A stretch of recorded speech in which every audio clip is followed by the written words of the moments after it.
চেষ্টা করছি তোমাদেরকে। খুব সুন্দর মায়ের মূর্তিটা, চারিদিকে ভেতরে চারিদিকে। আজকে আমি এসেছি কালী মায়ের একটা জাগ্রত মন্দিরে, যেখানে মানত করলে বা পুজো দিলে সবার মনের আশা পূর্ণ হয়। তো আমি সকাল থেকে উপোস করেছিলাম যে এখানে আমি আজকে পুজো দেবো বলে এসেছি। তা আমার আসতে একটু দেরি হয়ে গেছে, যার জন্য পুজোটা হয়ে গেছে। আর প্রত্যেক অমাবস্যাতে এখানে পুজো হয়। তো এটা খুবই জাগ্রত মন্দির। তো এখানে যদি কেউ পুজো দিতে আসে বা মানত করে, তাহলে তার মনের আশা অবশ্যই পূরণ হবে।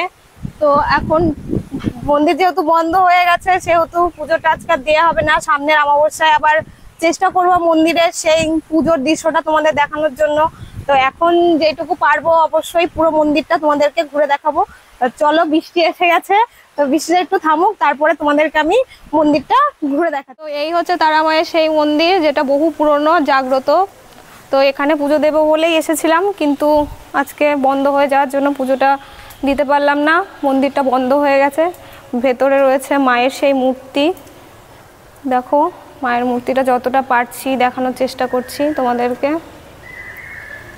খুব সুন্দর মায়ের মূর্তিটা, চারিদিকে ভেতরে চারিদিকে কিন্তু অনেক রকমের তারা মায়ের ছবি রয়েছে।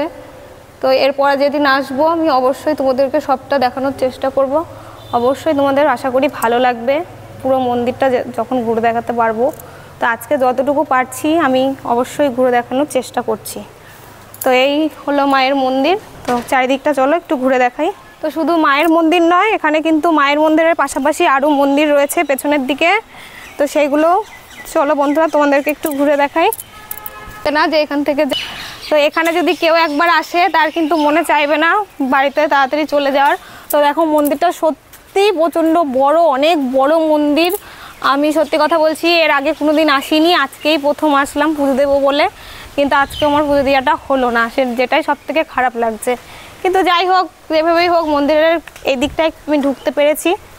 ভেতরে কি আছে এদিকটায় যেই মন্দিরগুলো আছে, আসো তোমাদেরকে দেখাই।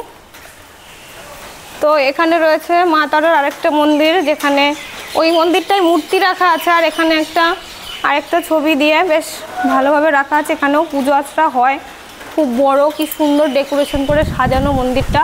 ও মেন কথা, এটা হচ্ছে গিয়ে ধর্মদার বহির্গাছি নামে একটা জায়গা আছে, সেইখানে রয়েছে এই মন্দিরটা।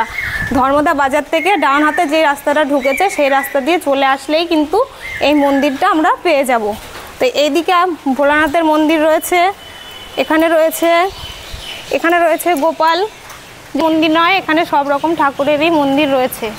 তো এদিকে আসো, এদিকে দেখো ভোলানাথের মন্দির রয়েছে। এখানে মা যেহেতু আছে, সেহেতু বাবা তো থাকবেই অবশ্যই। তো দেখো, এখানে বাবার মন্দির রয়েছে। জয় বাবা ভোলানাথ।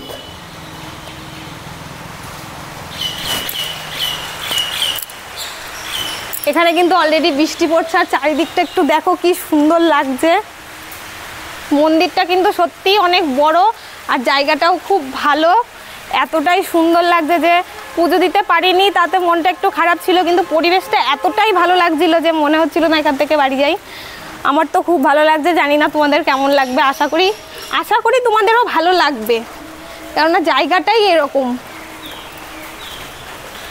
তো তোমাদের যদি ভালো লাগে তাহলে জয় মা বলে একটা কমেন্ট করো, তাহলেই হবে।